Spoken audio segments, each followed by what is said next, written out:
I'll play the countdown video. Hello, everyone. Welcome to TikTok Live. My name is Tina Durbin, and I am the podcast host for Love Over Coffee Voices Now for the marginalized, the silenced, and the abused. And for those of you who know, I just had surgery, so ignore the bruises, ignore the way I might sound. I now sound like a little bit of a southern twang here, um, with with uh, with no teeth. So this is going to be interesting over the next couple of months. But hey, we push through. All right, let me remove this. So you are watching and listening to Love Over Coffee, Voices Not Heard. This is a podcast and platform for the marginalized, the silenced, and the abused. We are live here on TikTok. We are also live on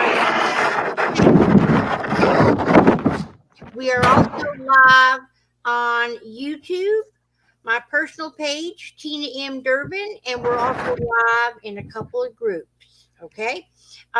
So I want to introduce to you my guest because we're doing 31 nights in honor of Gabby Petito, but also to bring about awareness to the issue of domestic violence. Of course, we need to talk about it more than just in the month of October, but 31 nights is a good start to bring awareness and to bring it into the forefront and into the living room of perhaps many people who may have endured abuse themselves or know someone.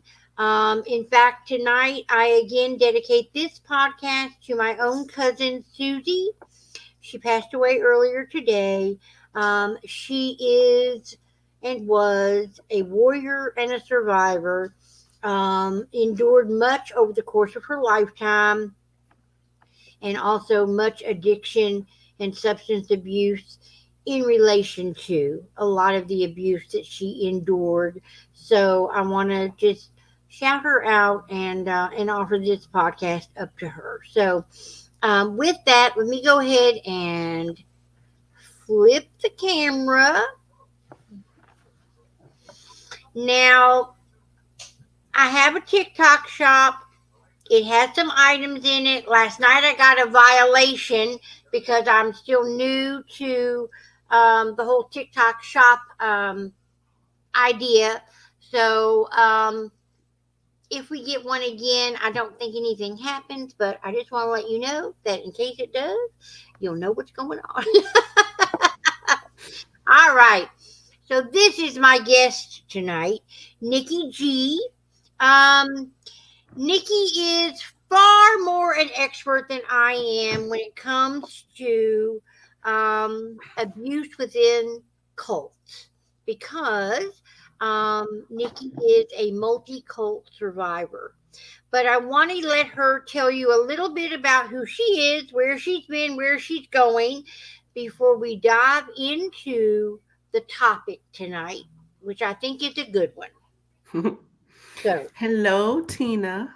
Hey, hello. everyone out there. Karen, I see, and Pat, maybe some others on some other channels, but Yeah. it's nice to see your face. I am Nikki G, and Tina. I absolutely love Tina. We met, I don't know, 3 years ago. Seems Yeah. like now Yeah. on Clubhouse, and I've done some of these podcasts. Real change. Just so proud of the work that Tina's been doing, to see her grow and evolve from what she's come through. It always just makes me happy. Every time we talk, I'm like, wow, you're doing like 20 more things, but they're awesome, and your reach is growing. So I'm just, it's a privilege to be here with you and with those who are watching. But yes, my name is Nikki G. I'm a certified trauma recovery coach, but I'm also a survivor of narcissistic abuse, religious trauma, and multiple cult involvement. And so my journey has been filled with a lot of lows, but a lot of highs as I've been recovering. Very challenging type of dynamics and type of abuses to come out of. It took me some time to kind of weave through that, and I am still healing myself. Even though I do work with clients who come out of those areas, I myself, I'm still a survivor and I'm still healing. And so, when I can, I try to just lend my voice from some of the things that I've gleaned in my recovery and some of the skills that I've picked up along the way. So I am happy to be here. Well, Nicole and Angel, along with you, have become my. I always say it, it's the grass green and it's the sky blue. When my gut feels like something's off, it's like, I need to ask someone if what Mm-hmm. I'm seeing or what I'm thinking or what I'm feeling is what I'm really seeing, thinking, or feeling. And usually they are thinking, feeling, or seeing the same kind of thing. So I appreciate you being in my life. We've never met in person, but we certainly have stories to share. Mm-hmm. So one of the things is, when I made the post today, we talked about this podcast crosses lines because there is a connection, or there is certainly a great deal of similarity between Mm-hmm. um, narcissistic abuse survivors Mm-hmm. and cult survivors, Mm-hmm. especially since as I often say, good or bad, right or wrong, real or imagined, I'm kind of addicted to the whole cult documentary out there, Mm-hmm. the documentaries that are out there, because the cult leaders with Yeah. their narcissism. I Mm-hmm. just watched something on Jim Jones not very long ago again. Mm-hmm. Mm-hmm. The guy from Guyana, or the guy who went to Guyana. Um, Mm-hmm. David Koresh. I mean, we Right. think about these high profile, Mm-hmm. cults. Um, but what about your, I don't want to say it, but this low key, run of the mill, because Nikki, I think in some ways, again, good or bad, um, church is often our first narcissistic culture in Yeah. many ways. We are Yes. groomed to a great degree by what we are taught to believe from a Mm-hmm. very young age. Mm-hmm. So it only makes sense that as we travel the path, whatever path that might be, that what we've been groomed to believe religiously Mm-hmm. or spiritually is also what comes into our lives in other ways because we don't recognize it. Okay. Right. So, can you take us through a little bit of that? What a loaded question, I know. Well, I mean, I don't find it a coincidence that you feel gravitated to watch a lot of cult documentaries and learn more about cults. And I think I can speak a little bit for you when I say that you can see some of the tactics, some of the similar tactics that were used in those environments in a typical domestic violence situation. And you know, it was about 3 years ago that I realized, we talk about domestic violence and we're not celebrating, but we're honoring the survivors here this month. And most of the time, when you think about some of the effects, you see it physically, you see it emotionally, right? But psychologically, it's one of the biggest areas that domestic violence survivors, are hit with is the psychological part. Excuse me, I'm getting over a cold. The psychological part. But this is the same thing that happens in cults.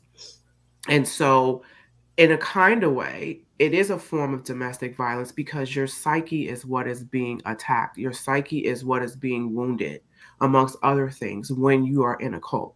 And so the similarities are vast, and even the recovery tips are often similar to what a cult survivor would have to do to repair their lives. And so I don't know if that answers your questions, but that can at least start the conversation off. Is it a brain? I mean, Nikki, really, at some level, is it really a brainwashing? Absolutely. I mean, I mean, we don't use that. I haven't heard that term in a really long time. Mhm. but it really is a brainwashing. The grooming is a brainwashing because it's almost like everything you know to be reality is being twisted and manipulated and groomed and spun in such a way that you get to the point where you don't really know what's up and what's down, because unless you're being told what's up or what's down, you're not supposed to have a thought process. Absolutely. It is a big form of brainwashing. And just even if we look at some similarities of how people are recruited in cults, how people are recruited in potential victims for someone who's an abuser in that fashion. And so you have a lot of manipulation, you have a lot of deception that happens.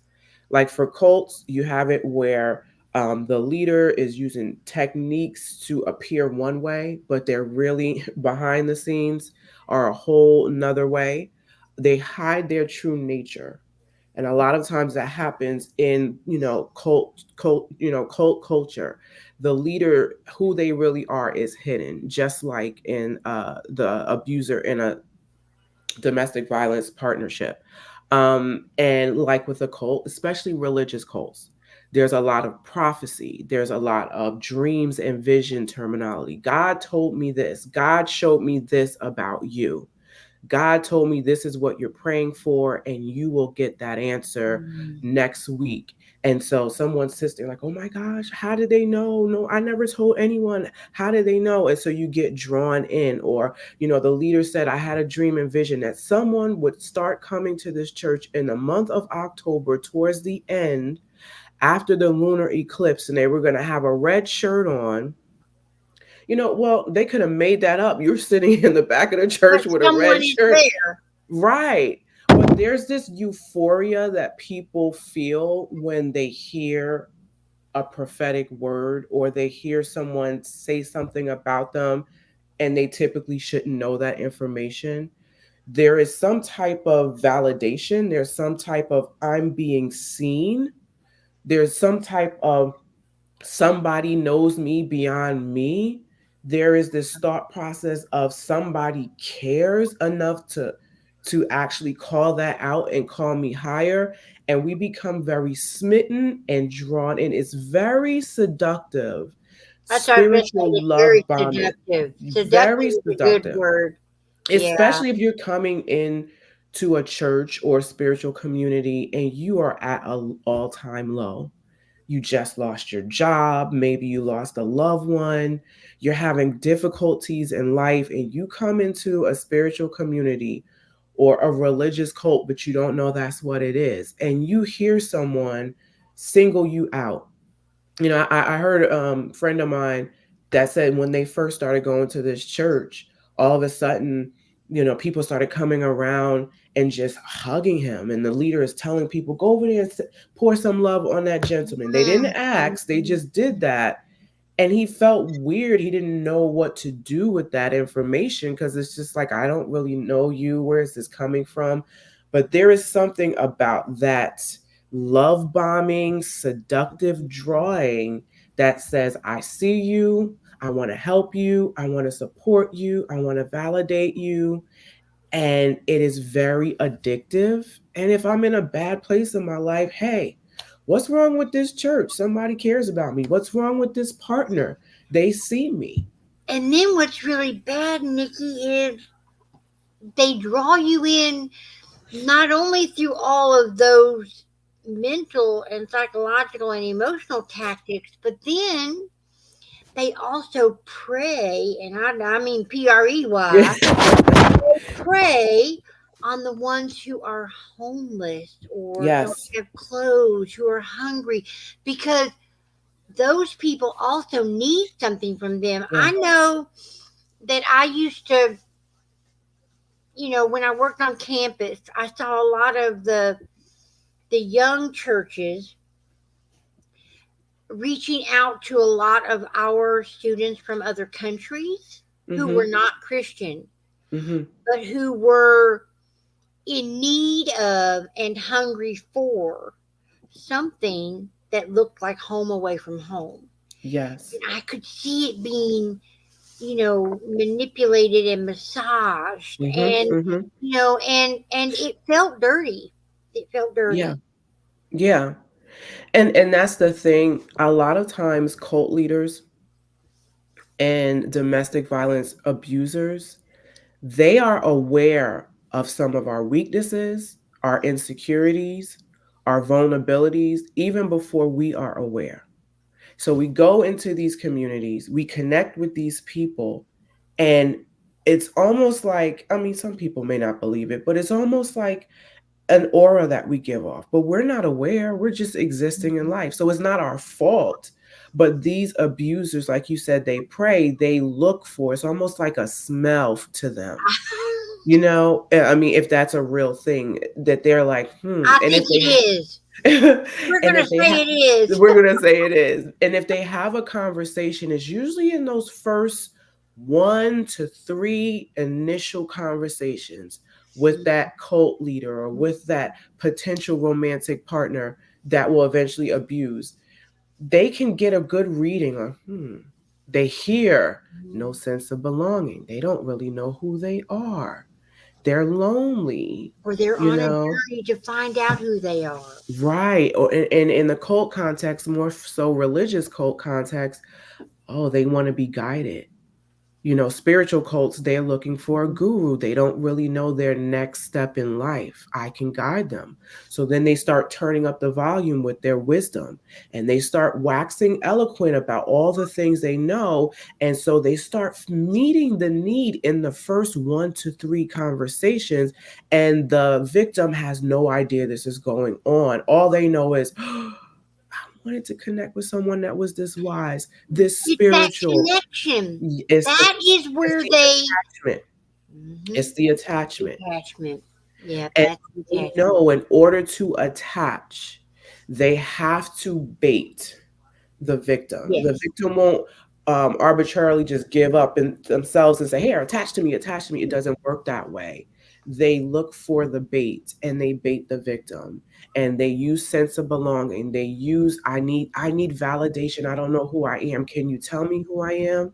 They use, like I said, prophecy. You're called to go to the nation. God has a calling on your life, and I'm supposed to birth you out. I'm supposed to be your spiritual mother and father. And a person who's been wandering and looking for purpose and value on this planet, why not attend something like this? Does this make sense? I know that, sometimes things make sense as you look back. Mm-hmm. But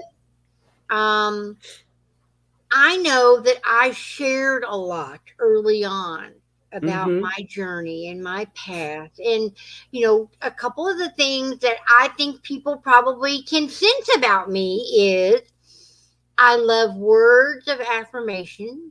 Okay. Okay. It Mm-hmm. speaks to my soul, and Mm-hmm. quality time. Mm-hmm. Those were the two ways Mm-hmm. in which the chameleon in my Mm-hmm. past certainly turned on the colors, Come because it on. was like, let's have coffee every day for hours. Let's talk Uh-huh. every day for hours Mm-hmm. and spend that time together and spend that time talking together. It was Mm-hmm. like a match made in heaven Right. being groomed by the devil in hell. But time, it was everything I had said I wanted, Right. and he made sure he fulfilled that. Mm-hmm. Mm-hmm. That's what I sense Mm-hmm. a cult is doing.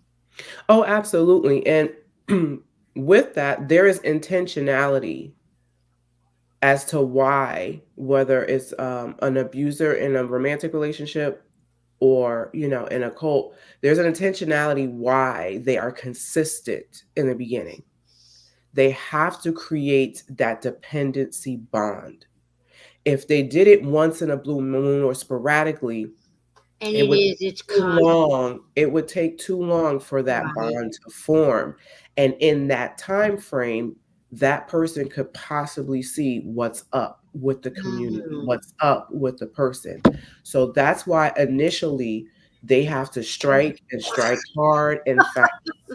This is a way that they recruit through creating a sense of urgency, Mhm. make the individual feel like You have to connect. You have to talk all 24 hours a day. You have to make a commitment to this church because God wants you here. You don't even need to think about it or pray about it. The prophet has spoken. This is where you're supposed to Right. be. Or you're talking to the person for 2 months and all of a sudden now they're presenting an engagement ring. Or they're saying, why don't we move in together? We are a perfect match. Mm, You know, everything has to be quick and with a sense of urgency because they don't want you to have an opportunity to possibly see what's going on. So almost like a spell is being put right. on you. It really is. And I mean, and the thing is, again, I know that probably the love bombing in my situation was a good year, Mm-hmm. except towards the end of that year there started to be more intermittent and more sporadic Mm-hmm. attention, Mm-hmm.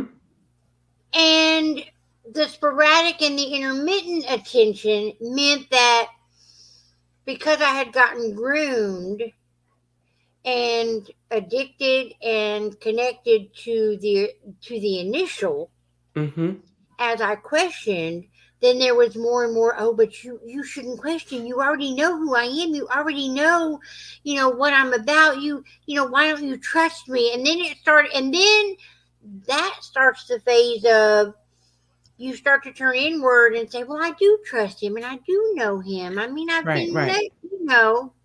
So right. how does that That's transition occur? oh no, that's the cognitive dissonance. So just hold on. We're gonna get there. We're gonna Oh, get okay. there. Uh-oh. No, there's some other areas I wanted to highlight though You go ahead. with the recruiting because they also like to exploit personal crisis. So, give you a hypothetical scenario, young single mom, really saying, I need a relationship with God. I can't do this on my own anymore. I need a family. I need to belong somewhere. My family of origin has treated me horrible. I'm raising this child on my own. Someone told me about this particular church or this community. I'm going to start going. They first come in, they get a prophecy first day, first 20 minutes being in there, they get a prophetic word. They're crying, they're blah, blah, blah, blah. After church is over, the leader comes over, the co-leader comes over. And again, I don't think there's anything wrong with connecting with people when they first come into a new Right. community. I'm not talking about something that's normal. I'm talking about something intentional and being pointed out as prey, but you don't know it. And next thing you know, it's like, oh, sweetheart, you don't have a place to live? Okay, don't worry, we're going to fix this, we're going to get this. And honestly, I believe spiritual communities, religious communities, if you're going to do something, be benevolent and help people, right? I think you should. That's just Nikki. However, there's a such thing as called narcissistic gift giving, all right, where Yeah. people give to attach, to create that bond of codependency. And so now this single mom gets an apartment for her and her child, and she's elated. And they even help her get a better job than what she was at before through the church, and she's elated. But now she gonna have to work for it, whether she realizes or I was not. going to say, now there's an obligation piece. Now there's an obligation to continue to come to every service, to not question anything. That beautiful love bombing, oh, this is so nice. They love me. I belong. I got a family. It quickly starts to fade. And now you are exploited for free labor. And now scriptures are being used to manipulate, to make you be more subservient to the leadership. And now you feel guilty even speaking up about anything, about the leader's son now trying to do something to you. I'm not gonna, you understand what I'm saying, and you can't It's say so, anything. it's so, what's the word? I mean, it's like It's evil. That's it's the word. methodical and Yes, systematic, and it's like yes, they know what they're doing. yes, It's yes, very sick, you know. yes. It is that, like, how the average person who's just trying to live their life, enjoy life, make a living, take care of themselves. Who has time to think to these levels in this degree? I But know. there is something about power. And the thing is, power doesn't always have to be Demonstrate it if you are a CEO or if you are in charge of an NFL team. There is something about power differential that can just be between two people. People always think big. They Mm. have to be some authoritative leader in order for there to be a misuse of power. It can be a misuse of power in a family of origin. It can be a misuse of power in a friendship. It can be a misuse of power at a job and obviously in a romantic partnership. And so, people are so drunk with power that insatiableness of I need power, I need to control others will cause people to think this methodical and this diabolical to do these type of things. I mean, when you wake up in the morning, is this what you're thinking of doing? No, Lord, I can barely think about what I'm going to have for lunch or how I'm going to drive to work. And yet here but no, Exactly. but Nikki, when I look back, I realized that there were opportunities or instances when things were being orchestrated Mm-hmm. that took months for him to deliver. Yeah. So an argument today led to led to him leaving the house, and leaving the Mm-hmm. house led him to some woman usually, and that Mm-hmm. woman then led to something else. And I mean, I look back now and I realize, and then 3 months later it was like the agenda was crystal clear. It's like, aha. Yeah. And I'm Yeah. thinking, for God's sake, you can't work a job, but you can do all that in 3 months' time and make all those circles come Uh-huh. right back around to what you manipulated in the very beginning when you started that argument. But you can't work a job. And I'm thinking to Mm-hmm. myself, oh, no wonder you can't work a job. You got a lot of extracurricular activities and a lot of mental brain power you're using for a lot of other things. But I Mm-hmm. didn't realize that that's how they are. And Yeah. that's how cults can be. I know they can Yes. be. Oh, yes. And I don't have a problem with sharing this. I was talking to Tina earlier.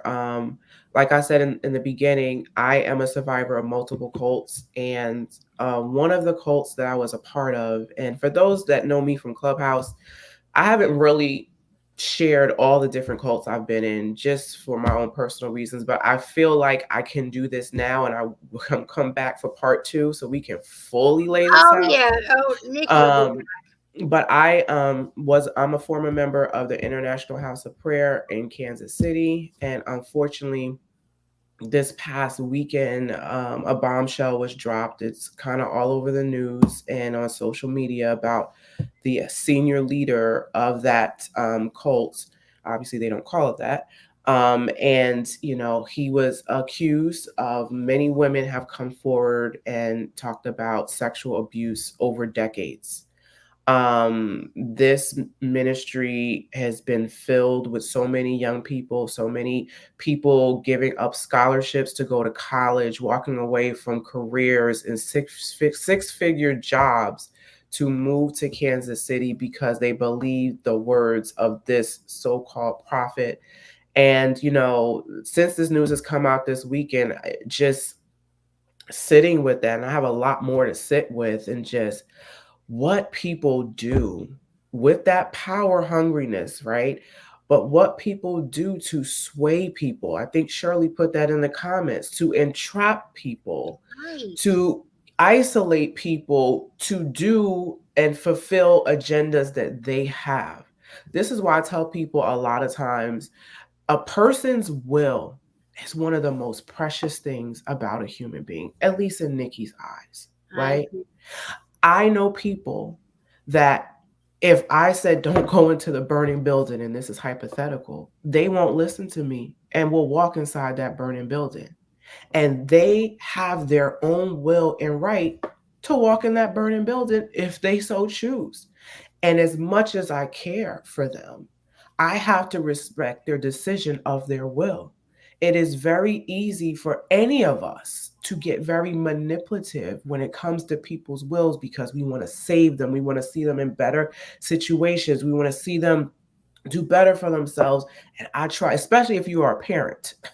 You know, if you are a parent, it is very easy. You want to see your child go straight and narrow way or go a certain way, and it's very easy to just step over it just a little bit. And I have, after being my will being manipulated in these cults, it is a very precious thing for me not to touch someone's will. You have a right to do the most craziest things to yourself. I don't want to stand around and watch, but I care. And I say all that to say there was so much manipulation of people's will in that particular cult.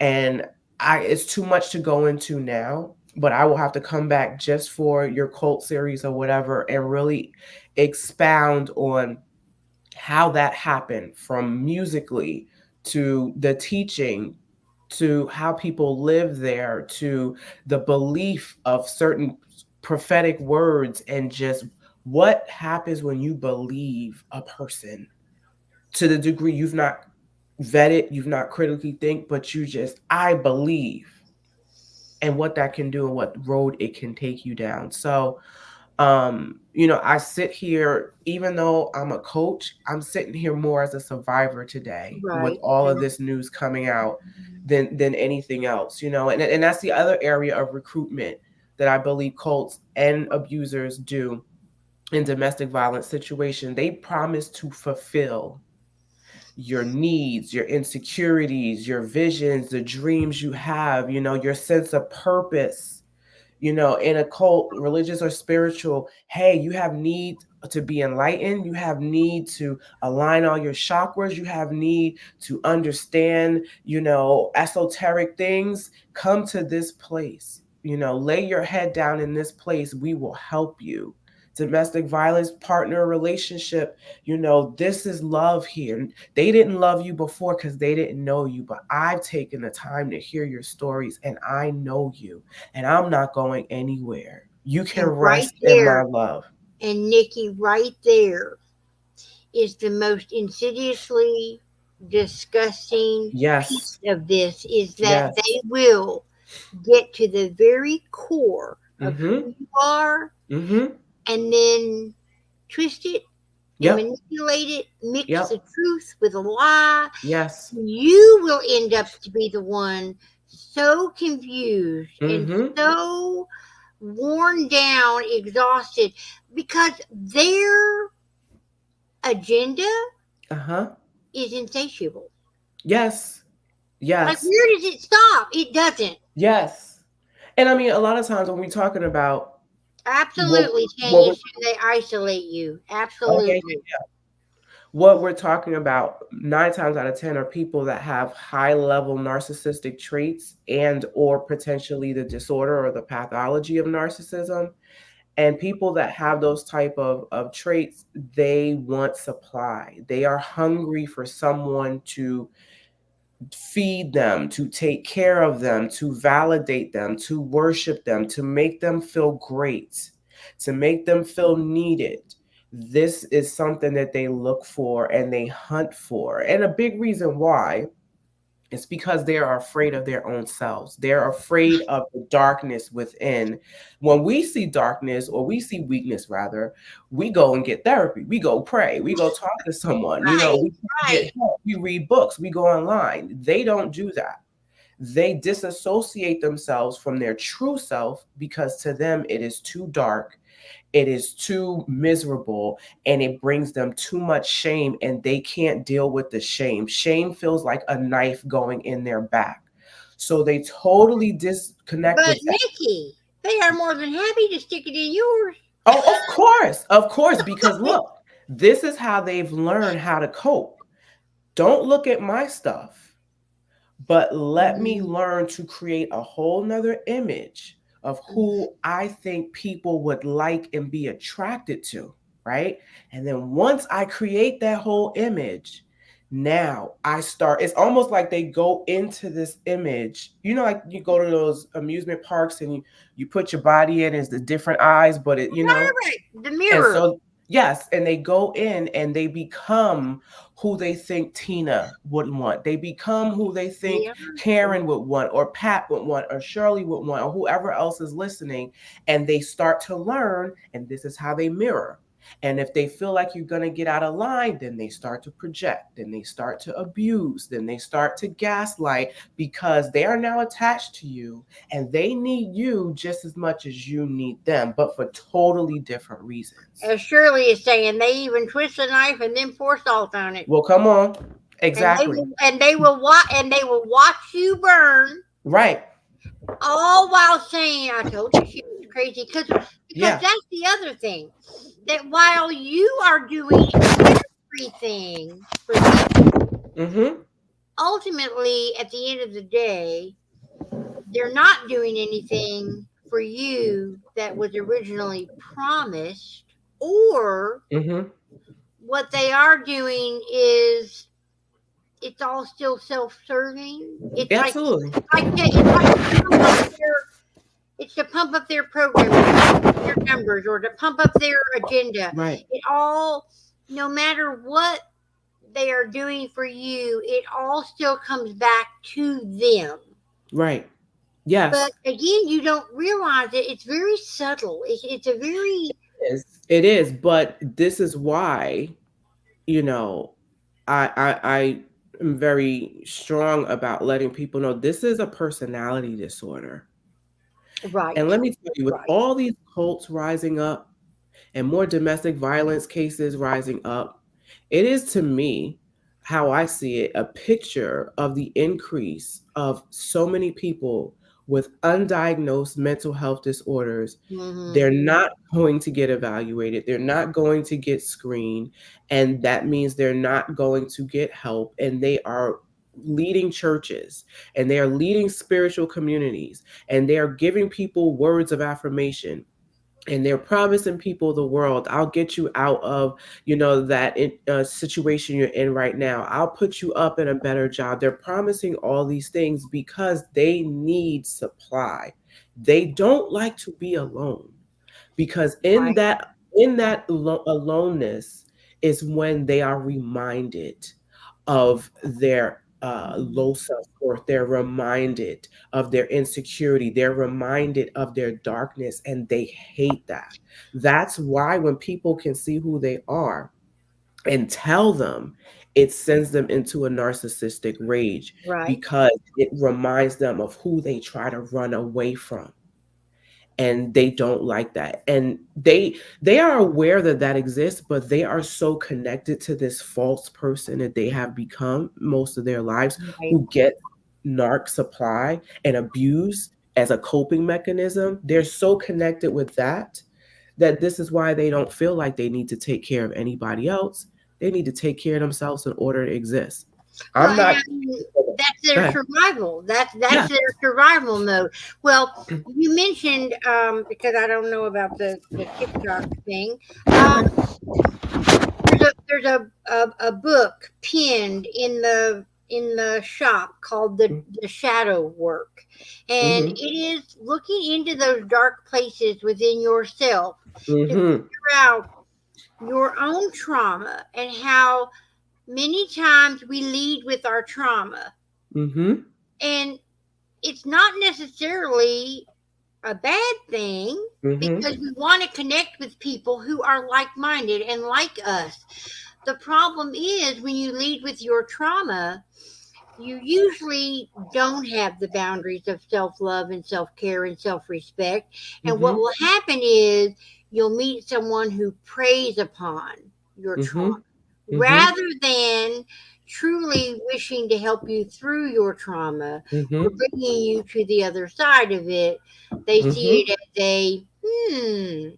she doesn't feel very good about herself. Well, then I can make her feel good about herself. And then I can get her to do this for me. So it becomes a way to prey. Uh, Right. and so I want to mention that that book is it's pinned right now in my shop. And Mm-hmm. it's a really great book. That's interesting that you said, we sometimes we are led, from our trauma.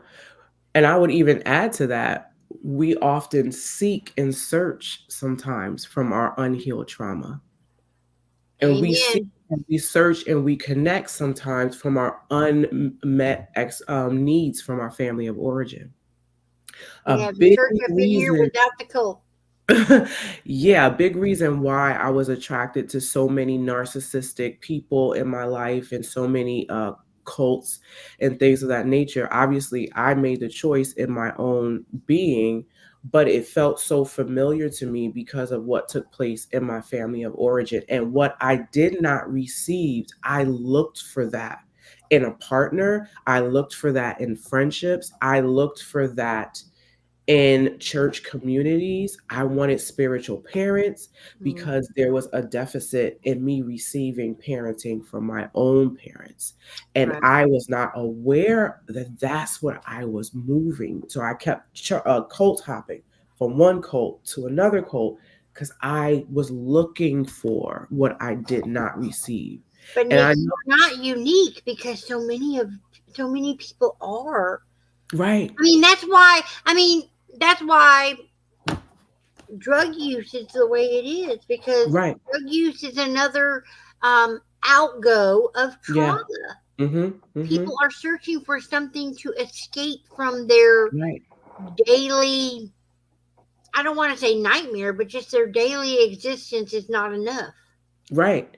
And whether it's your family of origin, whether it's in a spiritual or religious community, whether it's in a partnership there was domestic violence, a lot of times we are programmed that what is inside of here is dirty, it's bad, it's dark, it's not good.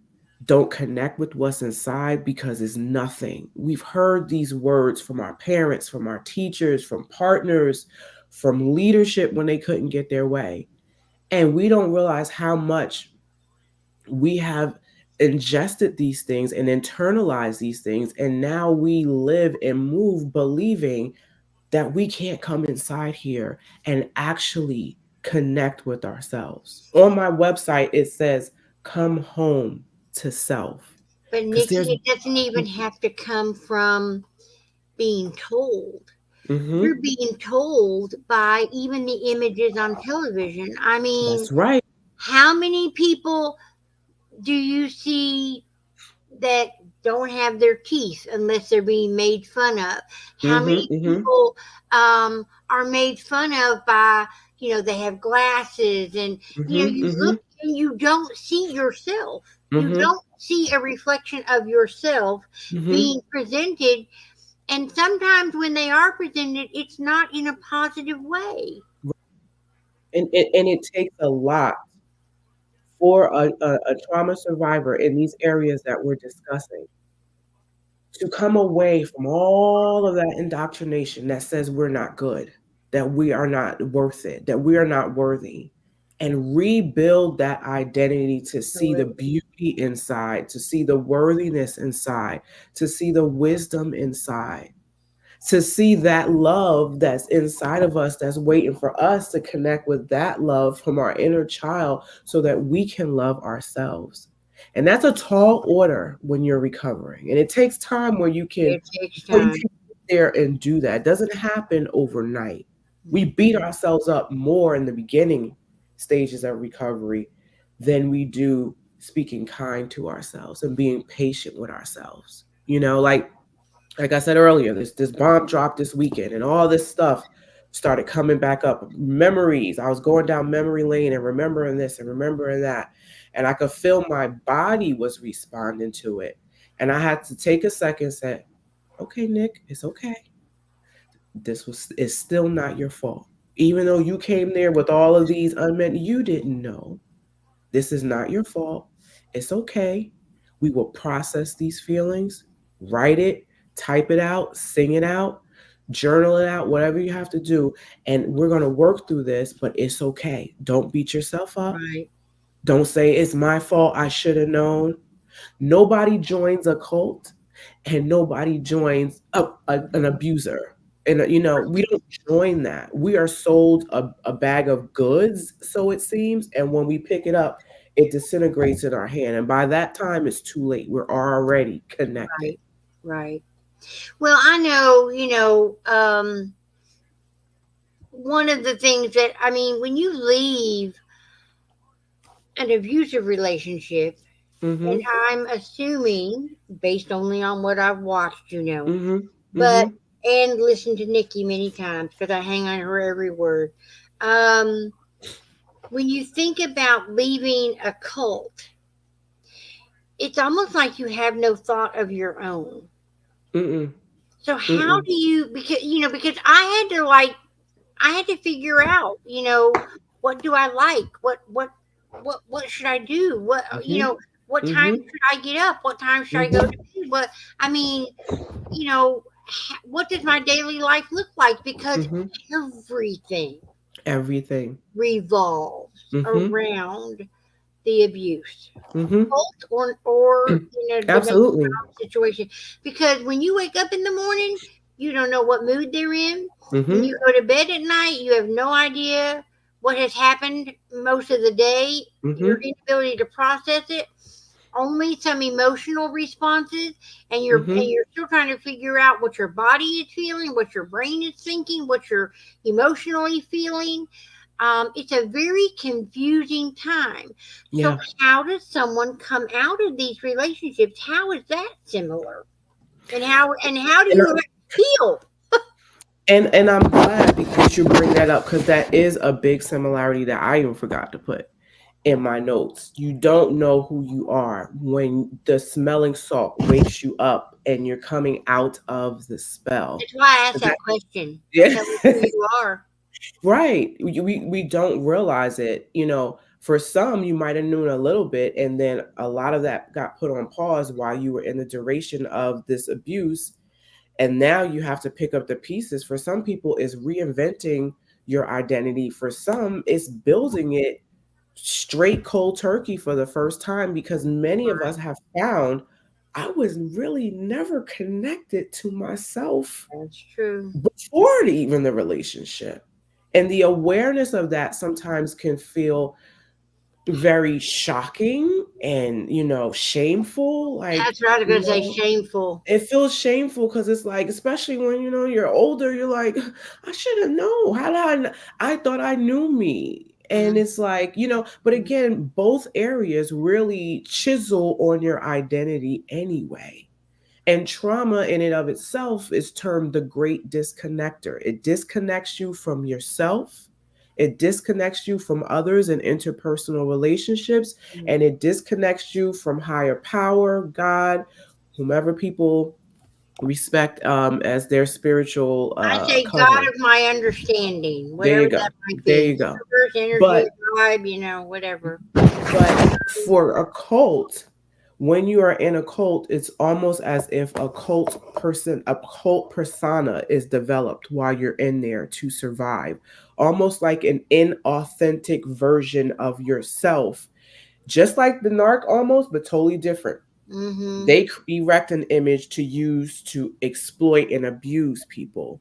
When you're in a cult, and sometimes even in these type of romantic relationships, another version of you is almost created to survive, to coexist in these environments, to basically pour everything into this person or community. And so when it's broken, the spell is broken, the relationship is over, you've exited a cult, it's you and this other version of you that you weren't even aware of. And you know what happened? I think, I've not done enough research to understand it completely. I just know that sometimes I feel it, Uh-huh. and that is imposter syndrome. Okay. Like Okay. someone is just. It's like I'm just waiting to be found out that I'm somehow exactly what the abuser always tried to convince me Right, I was. right, right. That could be part of this other version of ourselves that had Mm-hmm. to be erected in order to Like you survive. don't almost recognize that person. We don't, Yeah. but part of recovery looks like coming into awareness of that. Mhm. Mhm. And that's why I encourage people, when you do these type of things, connect with a therapist, connect with a coach, connect with a friend who's been there or a support group that's been there, so that when you start to become aware of this, they are there to hold you and say, Right. that was not you. You didn't even want to create that other version, but you had to do it to survive, so you can release that when you are ready, because that is not who you really are. So it goes right back to the shadow work and the inner child work, because Mm-hmm. that child learned to cope in a way that helped that child to survive. It may not have been healthy, it may not have Mm-hmm. been good, but it was the way in which the child had to develop. And sometimes we hate that child for having survived the way that they did, because we blame the child as though the child led us to. No, Right. it was the trauma inflicted upon the child Right. that led us down the path of this is my survival. Mhm. That's why I dedicated this month's box, the Mhm. subscription box, that grew out of the love over coffee. It's devoted to going back and healing that inner child, because Mhm. we need to go back and grab her and pull her forward. Yes. We can't Yes. leave her back there, because that's that unhealed trauma that Mhm. you keep bringing forward unknowingly. Right. Because I know one of the activities in this box this month is fill your suitcase. Hmm. Because whether you fill the suitcase with things you know or don't know, or know subconsciously, you still carry it all. Mhm. It's still a Mhm. suitcase you carry, and it's very Mhm. full by the time, well, especially when you're my age, Nikki. Mhm. But it's true. We just don't realize what we are bringing forward from the past, but also what the past has created that we are able to bring forward. Right. It's a Right.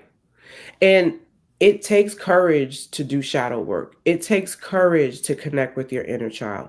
It takes courage to come into awareness that the person I was when I was in the cult, post right, cult, and even who I am now, totally different person. right, I like me. I didn't know me then. right, So when I said that whole other person, that inauthentic self was a people pleaser. That mm, inauthentic self was had a martyrdom thing. I felt like if there was a glass in the middle of a floor of preachers, it was my job to just dive onto the floor and grab it so nobody got hurt. I was over helping, over giving.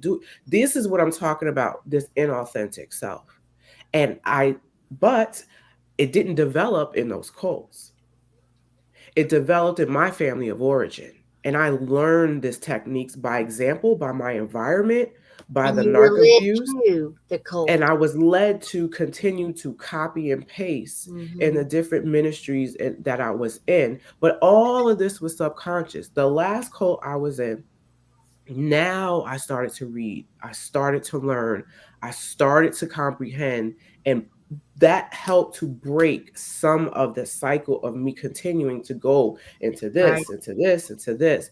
But it takes courage to look at this version of myself that was created out of survival and slowly start to understand the components and break it. then say, I release you. I don't need to people please anymore to stay Right. safe. I don't need to be a martyr and try to save everybody so I can feel needed. I don't need to, not trust in myself, but trust in a leader before I even connect with my own tuition.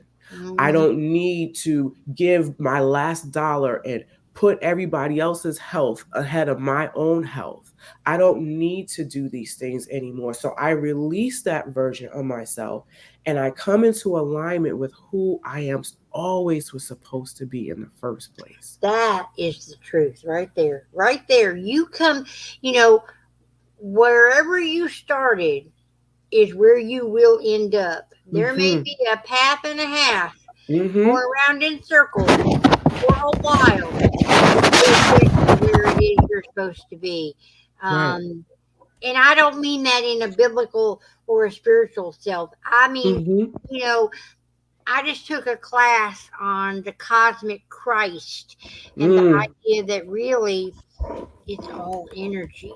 Yeah. Energy is not Yes. created and energy is not Yes. destroyed. It just Mm-hmm. transforms. It just And so transforms. Yes. where you are now is not where you will be, but Mm-hmm. you will transition at some point Mm-hmm. in time to something Mm-hmm. else. Mm-hmm. And there's just a bigger picture, and we're all a part of a bigger picture.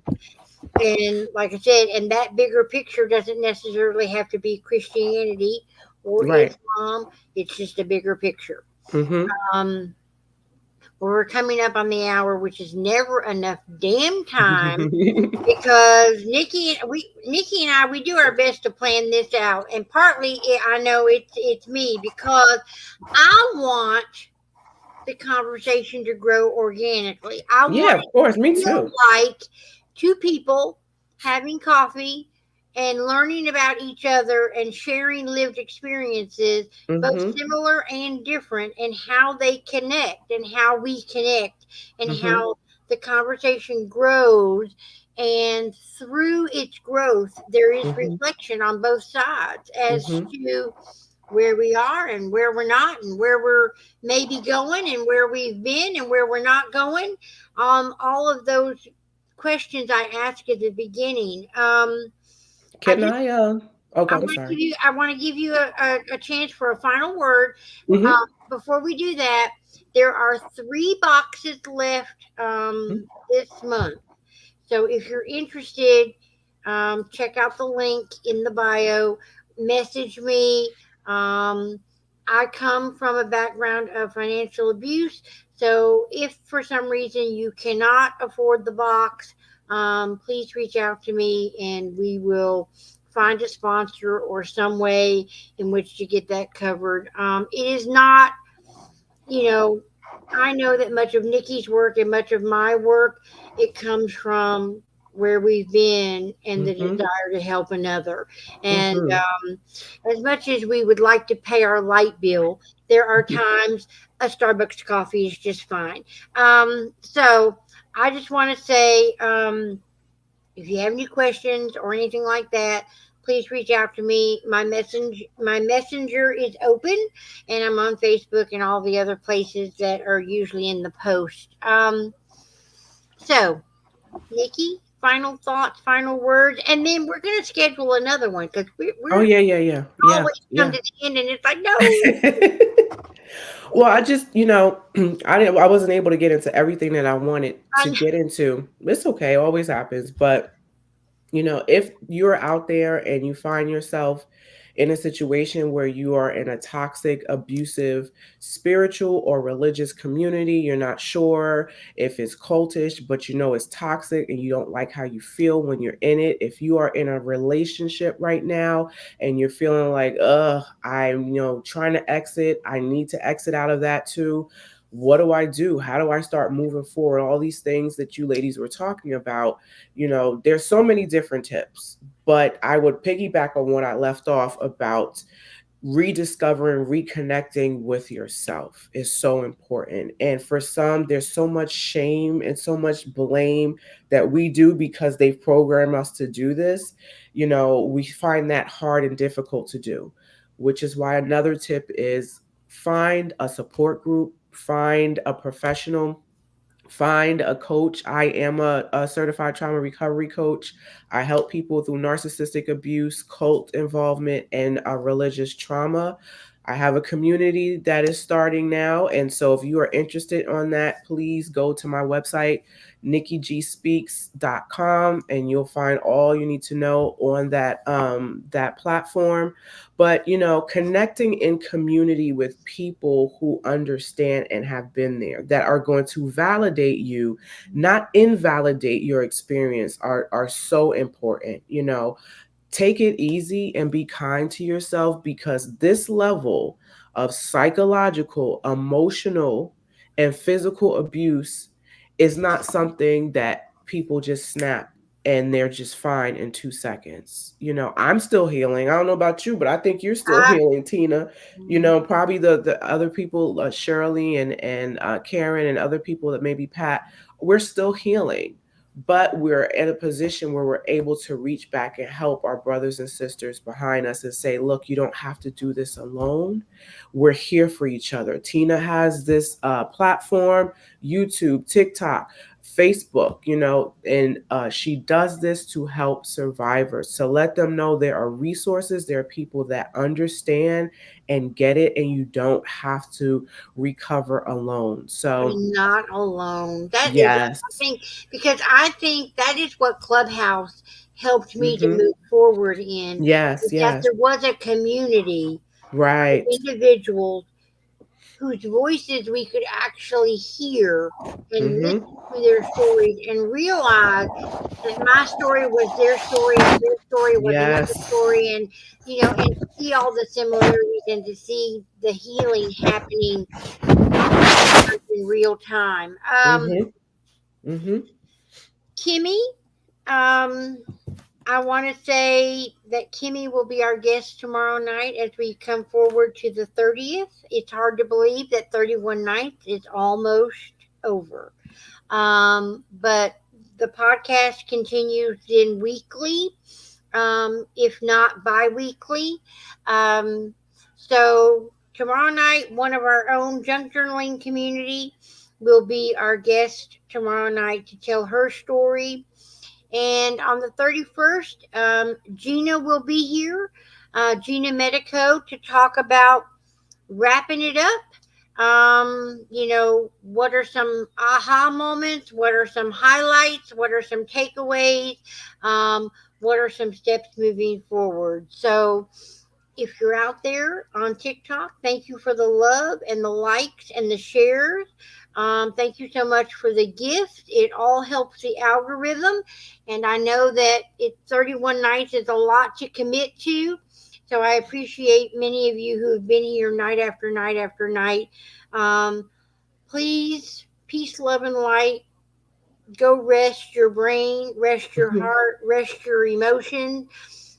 Trauma dumping is real, and just take a moment and regroup and reset. I want to thank everyone on TikTok. I'm going to say good night on TikTok. So thank you again. And tomorrow night, Kimmy, I will see you there. Um, Nikki G, of course, Yes. I love you. Yes. Love you too. All right, so hang on right there for a moment. Good night, everybody. All right, and now we're going to come over here. Um, Shirley said, Amen. And then she said, not trying to be biblical, just trying to say something to the form of support and agreement. I know I do the same thing. Earlier, Shirley, someone made a comment about something about um, you can pray to your God, but you do realize that not everyone has the same God. And I said, isn't that the truth? It's so simple. And then I said, God help us. And then I was thinking to myself, but we do it so simply and so easily because, again, for those of us who have been raised in the Christian background, Mm-hmm. um, the word the word God comes out quite easily, and what we think of as God is assumed to be understood by all. And while we live in a Christian nation, which is another whole conversation, we we often forget that not everyone in this nation is Christian. Mm-hmm. So, with that, I want to say thank you to Shirley and to Karen and a few of my regulars over here on the platform, Real Change, and in some of the groups and things. I'm going to go ahead and end the podcast over here and say good night. I'll see you back tomorrow night for another edition of Love Over Coffee, Voices Now Heard, platform and podcast for the marginalized, the silenced, and the abused. 9 o'clock tomorrow. See you. Bye.